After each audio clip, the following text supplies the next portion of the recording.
Sashen yada labarai ta intanet na Daily Trust ke gabatar muku da Shirin Najeriya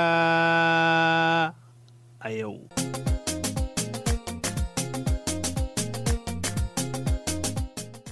Masu sauraro, Assalamu alaikum. Muhammad Awal Suleiman ne da sauran abokan aiki ke muku barka da warhaka ta cikin wani sabon Shirin Najeriya a yau.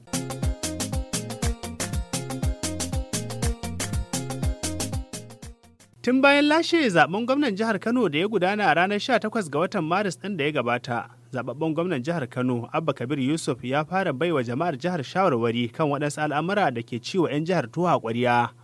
Yaya 'yan jihar Kano ke kallon shawarwarin na Abba? Kuma waɗanne irin tasiri waɗannan shawarwari za su yi ga gwamnatin Abba? Shirin Najeriya a yau na tafa da ƙarin bayani kan wainar da ake toyawa a jihar Kano.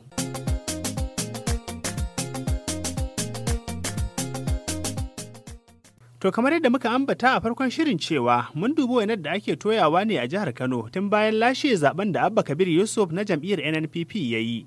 Salim Umar Ibrahim ya yi mana tariyar waɗansu daga cikin shawarwarin da Abba ya bayar, ya kuma jiyo mana ta bakin waɗanda shawarwarin na Abba ya shafa. A 'yan kwanakin nan da suka gabata, a zababben gwamnan jihar Kano Abba Kabir Yusuf ya ba da wasu shawarwari a guda biyu. Da farko ya ba da shawara kan batun gine-gine da ake yi a filayen gwamnati ko kuma wasu wurare mamallakin gwamnati, da kuma sakamakon zargin gwamnatin Dr. Abdullahi Umar Ganduje da suke yi na cewar sun siyar da wasu kadarorin gwamnati ba bisa ka'ida ba. To wannan ta jawo kamar suke dan jan hankalin mutane waɗanda suka mallaki waɗannan wurare da su san yadda za su yi da waɗannan wurare kafin su zo ga gwamnati.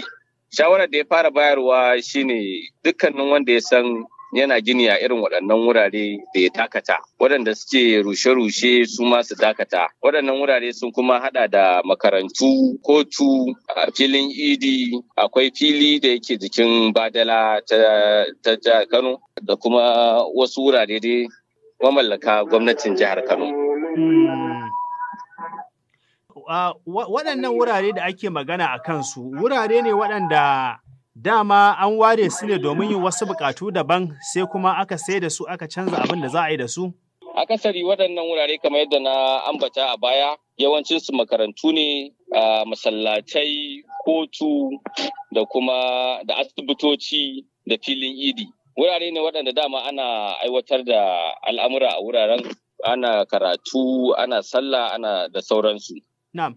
To bayan wannan shawara da ya baiwa waɗanda suka sayi filaye a hannun gwamnati wanda ake zargin cewa mallakin jama'a ne, sai kuma wace shawara ya bayar? Shawara ta biyu da ya bayar shine kan batun karɓar bashi ko kuma cin bashi daga bankuna da kuma wasu ƙungiyoyi na gida da na wajen ƙasar nan da suke da hurumin bawa ita gwamnati bashi na kudade, cewar su dakata da bada waɗannan basussuka a daidai wannan gaba da ake na karɓar mulki daga hannun ita wannan gwamnati mai ci zuwa ga sabuwar gwamnati ta shi zababben gwamna. To ko akwai wasu dalilai da ya bayar wurin yin wannan batu nashi?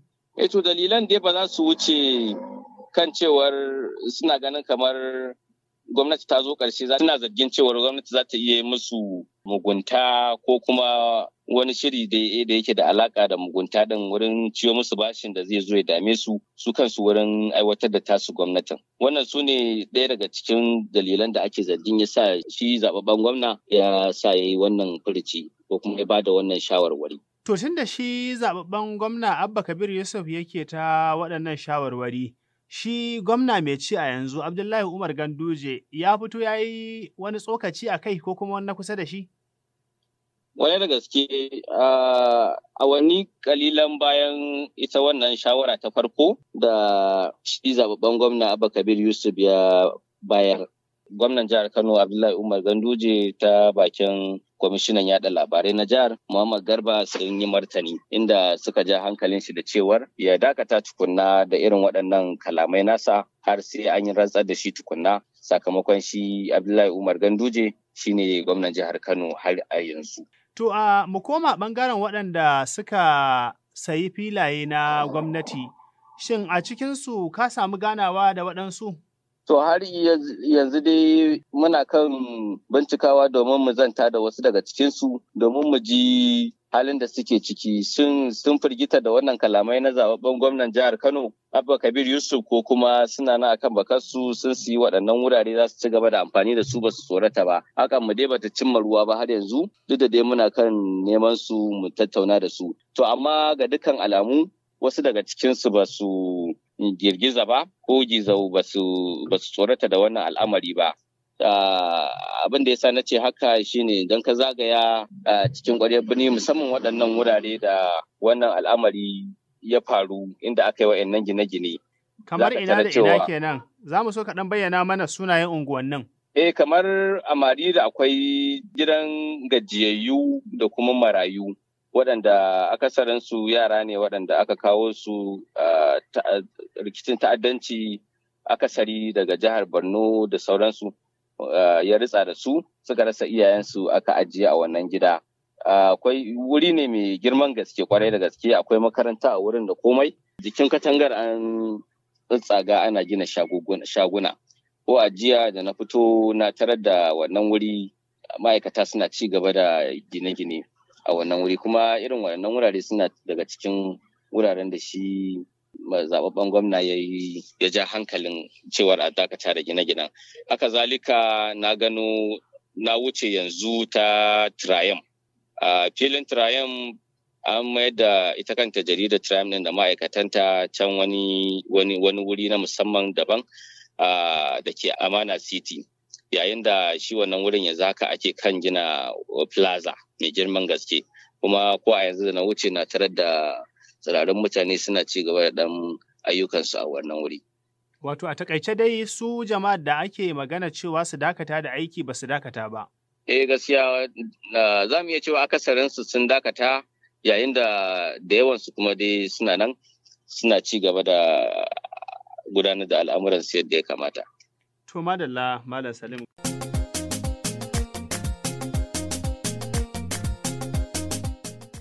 Shirin Najeriya a yau kuke sauraro daga sashen yada labarai ta intanet na Daily Trust. Kuna iya sauraron shirin a duk lokacin da kuke so a shafinmu na intanet a Aminiya da dailytrust.com ko ta kafofinmu na sada zumunta a facebook.com/aminiyatrust da twitter.com/aminiyatrust. Kuna iya malalubo shirin Najeriya a yau ta hanyoyin sauraron shirye-shiryen podcast kamar Apple Podcast da Google Podcast da Buzzsprout da Spotify da kuma Tunin Radio. Ana iya sauraron shirin Najeriya a yau ta gidan rediyon Nas FM a kan mita 89.9 a Yola jihar Adamawa, ko ta Unity FM a jihar Plateau a kan mita 93.3 da Progress Radio a kan mita 97.3 a Gombe, da kuma Badegi Radio a Mina jihar Neja a kan mita 90.1 da kuma Freedom Radio a kan mita 99.5 a zangon FM a kanan Dabo, sai kuma ta Trust Radio a intanet a trustradio.com.ng.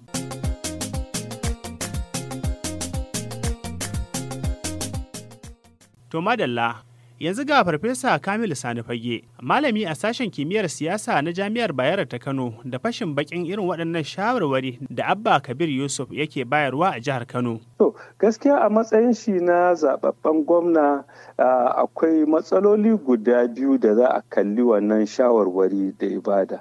Na farko dai a tsarin mulki da dokar ƙasa, a matsayin shi na zababben gwamna ba shi da wannan iko, tun da har sai an rantsar da shi zai iya kalamai irin wa'annan wanda suke da tasirin doka da oda. Amma kuma idan muka kalle shi ta fuskar siyasa, a tsarin demokaradiyya yana da 'yancin ya faɗi ra'ayinsa, muddin dai ra'ayin ba zai ci karo da dokokin ƙasa ba ne ko kuma zai kawo tashin hankali. Da haka a gani na a matsayinsa na zababben gwamna dole ya zama yana tauna abubuwan da zai faɗa, domin akwai magoya baya wa'anda masu wuce gona da iri wanda za su iya ɗaukan maganganunsa su ba su wata fassara har a koma ga shigen irin abin da ya faru a 2019 a lokacin da yake gaba kamar zai ci zaɓe kafin a yi wannan zaben inconclusive din, wasu sun fara ɗaukan doka a hannunsa, mabiya baya suna zuwa suna rurrushe abubuwa wanda aka yi. Da haka kamata ya auna wannan, kada ya maganganun da za su iya sa mutane su wasu masu zafin kai su je su yi abin da ba shi kenan ba. Amma Prof, in ka lura kusan za a ce shawarwari ne ya bayar, ba wai ya bayyana doka ba ne a matsayin shi na zababben gwamna. Ko duk da hakan ana gani a mahanga irin ta masana bai kamata a ce na irin waɗannan maganganu a halin yanzu ba. Kwarai da gaske, ai a matsayin shi na zababben gwamna shi yasa ya kamata ya ringa tattauna kalmomin da zai faɗa. Misali yanzu shawarwarin da ya bayar guda biyu hakika suna da ƙashin gaskiya, to amma yanzu idan da a ce ni ne ko kai ko mai sauraron mu wanda ba mu da wani mukami muka faɗa haka, wannan ba zai daga hazo ba zai tada ƙura ba, amma shi a matsayinsa tun da yana da mabiya da kuma tasirin shi yanzu cewa ba fa kawai ɗan ƙasa ne kaɗai shi ba, haka a zaɓaɓɓen gwamna ne, don haka kamata ya tattauna wannan. Kuma shawarwarin da kamata yi in ma faɗa zai iya cewa misali mu idan mun zo za mu iya duba wa'annan abubuwa da aka yi, misali ko cin bashi aka yi bayan zaɓe ko a wasu gurare da aka bayar bayan zaɓe, zai iya cewa za mu iya duba wannan.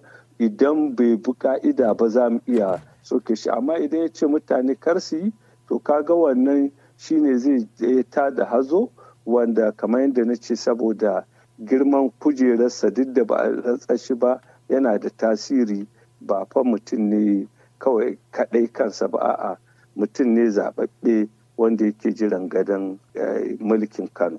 To lura da cewa ɗan siyasa ne kuma lokaci zai zo wanda za a rantsar da shi.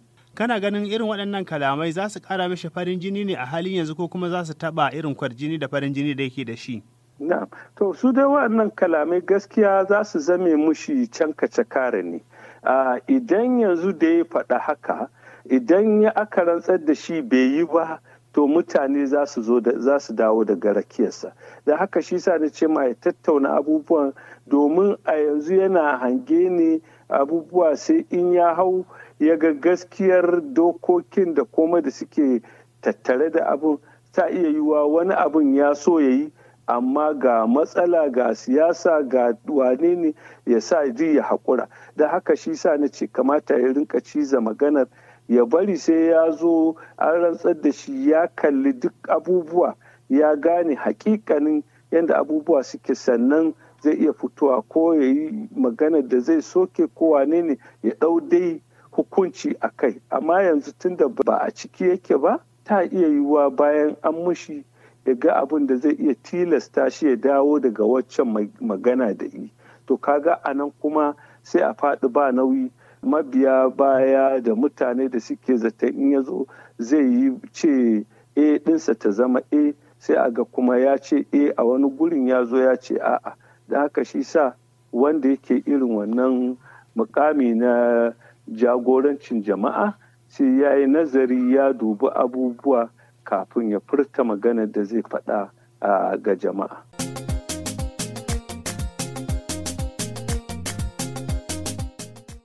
To masu sauraro, ƙarshen shirin Najeriya a yau kenan na wannan lokaci, sai mun sake haɗuwa da ku a shiri na gaba da izinin Allah.